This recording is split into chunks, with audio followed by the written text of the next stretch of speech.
Hello friends, आज हम पढ़ेंगे आर्टिकल यानी द, ए तथा एन का प्रयोग। तो ए तथा एन दोनों का अर्थ एक ही होता है, यानी ए तथा एन मीन्स एक होता है, एक। तो हम देखेंगे अब ए तथा एन का प्रयोग कहाँ पर होगा।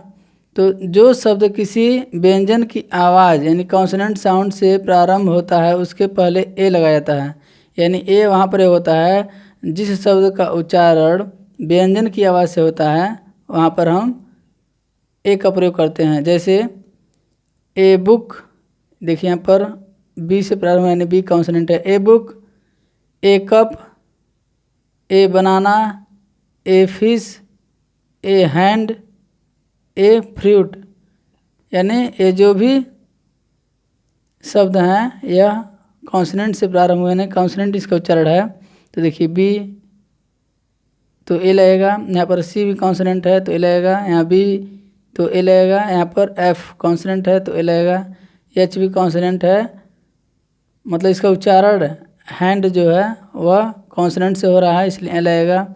उसी तरह से यहाँ पर फ्रूट है तो यहाँ पर भी ए लगेगा। अब देखिए जिन शब्दों का उच्चारण किसी स्वर, ध्वनि यानी वावेल साउंड से प्रारंभ होता है उनके पहले एन लगाया जाता है, यानी जिन शब्दों का उच्चारण किसी स्वर ध्वनि से होता है वहाँ पर हम एन का प्रयोग करते हैं। जैसे एन एप्पल, देखिए एप्पल ए जो है वह वावेल है, यानी तो यहाँ पर एन लगेगा, एन एप्पल। उसी तरह से एन एग, यानी यहाँ पर एग जो है ई वावेल है इसलिए यहाँ पर एन लगेगा। उसी तरह से यहाँ पर है an elephant, an ink pot, an umbrella, an eye, ठीक है। तो यहाँ पर एन का प्रयोग हुआ है क्योंकि ये सभी शब्द जो हैं यह वावेल स्वर से प्रारंभ होते हैं, यानी स्वर ध्वनि से प्रारंभ होते हैं। अब देखिए एक्सरसाइज है ये आपके लिए, अभी हम दो का प्रयोग बताएंगे, पहले यह एक्सरसाइज है आपके लिए। ए और एन का प्रयोग करके नीचे दिए गए शब्दों को लिखिए, या जो भी शब्द दिया गया है इसमें कहाँ ए लगेगा कहाँ एन लगेगा, ठीक है, आपको बताना है। तो आप इस एक्सरसाइज को पूरा कीजिए और इसका आंसर हम डिस्क्रिप्शन में दे देंगे, यानी इसका उत्तर क्या होगा, कहाँ पर ए कहाँ पर एन पर होगा, आप देख लीजिएगा, ठीक है। तो देखिए यह है doctor, a car, honest, boy, I, mango, orange, umbrella, apple, poor, hospital, hour. तो आप देखेंगे यहाँ पर मेन चीज़ यह नहीं है कि किस अक्षर से यानी वावेल से प्रारंभ हो रहा है कॉन्सोनेंट से, बल्कि उसका उच्चारण किस से होता है उसको हम देखेंगे, ठीक है। तो आप समझ करके इसका चिन्ह लगाइएगा ए और एन। अब हम द का प्रयोग देखेंगे, तो हम देखेंगे द का प्रयोग। तो देखिए ए द का प्रयोग उस नाउन के पहले किया जाता है जो पहले आ चुका हो। जैसे cow is a pet animal, the cow has 4 legs। तो आप देखेंगे यहाँ पर काउ से पहले द का प्रयोग हुआ है, तो इसमें यह कहा है कि द का प्रयोग उस नाउन के पहले किया जाता है जो पहले आ चुका है। तो देखिए एक बार यहाँ पर काउ का प्रयोग हो चुका है, अब फिर से काउ हम लिख रहे हैं तो यहाँ पर द का प्रयोग हुआ, द काउ, ठीक है। अब देखेंगे बी वाला, उस नाउन के पहले जो एक वर्ग का बोध कराए। जैसे the dog is a faithful animal, यानी कह रहा है कि कुत्ता वफादार जानवर है। तो यह किसका बोध कराता है कि जो जानवर वफादार होते हैं उनकी यह व्याख्या करा रहा है, यानी जानवर तो बहुत होते हैं लेकिन किस जानवर की बात कर रहा है, तो जो वफादार होते हैं। तो यहाँ पर द का प्रयोग हुआ है, ठीक। सी देखेंगे किसी नाउन का अर्थ सीमित करने के लिए। जैसे the flower on my table is red, यह कहा है, देखिए इसमें भी नाउन का अर्थ सीमित कराया है क्योंकि फूल तो बहुत होते हैं, मतलब बहुत से कलर के, लेकिन किस फूल की बात कर रहा है, तो जो रेड होते हैं, ठीक है, यानी लाल होते हैं, उन फूलों की बात कर रहा है। अब देखेंगे डी, नदी, पहाड़, झरना, सागर, देशों, साम्राज्य तथा महाद्वीपों से पहले किया जाता है। ठीक है। द का प्रयोग नदी, पहाड़, झरना, सागर, देश, साम्राज्य, महाद्वीप से पहले किया था। जैसे द हिमालय, यह हो गया पहाड़। द गंगा, यह नदी हो गया। द अफ्रीका, यह एक महाद्वीप हो गया। द यूएसए, एक देश हो गया। द अटलांटिक, एक झरना हो गया। ऐसे ही कहा है कि द का प्रयोग नदी, पहाड़, झरना, सागर, देश, साम्राज्य, महाद्वीप के पहले किया जाता है। तो the Himalaya, the Ganga, the Africa, the USA, the Atlantic.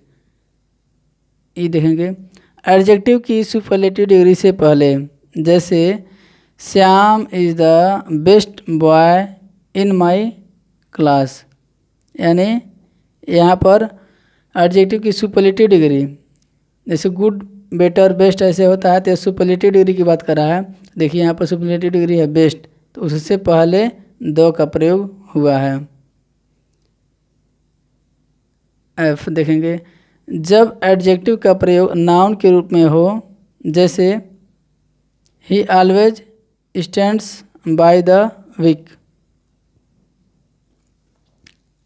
जब एडजेक्टिव का प्रयोग नाउन के रूप में हो, जैसे यहाँ पर देखिए यह जो एडजेक्टिव है वीक बता रहा है कमज़ोर, वह एडजेक्टिव यानी क्रिया विशेषण बता रहा है। कैसा है तो कमज़ोर, कमज़ोर के जैसे हमेशा खड़ा होता है।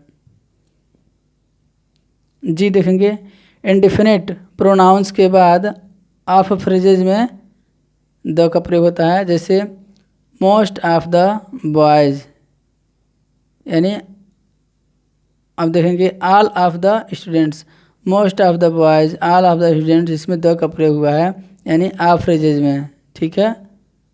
अब देखेंगे हम एच, जब प्रॉपर नाउन का प्रयोग कॉमन नाउन के रूप में हो, जैसे Kalidas is the Shakespeare of India.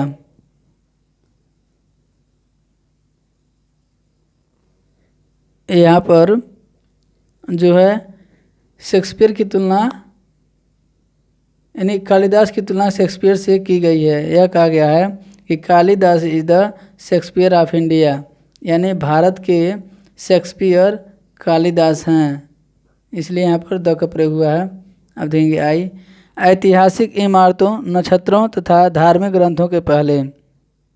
इसमें कहा है कि द का प्रयोग वहाँ होता है जहाँ पर कोई ऐतिहासिक इमारत हो या नक्षत्र तथा धार्मिक ग्रंथ हो वहाँ पर। जैसे द रेड फोर्ट, यह इमारत हो गया।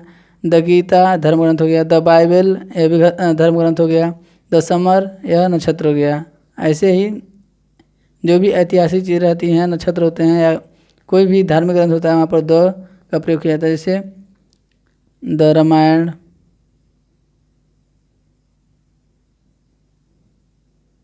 द महाभारत,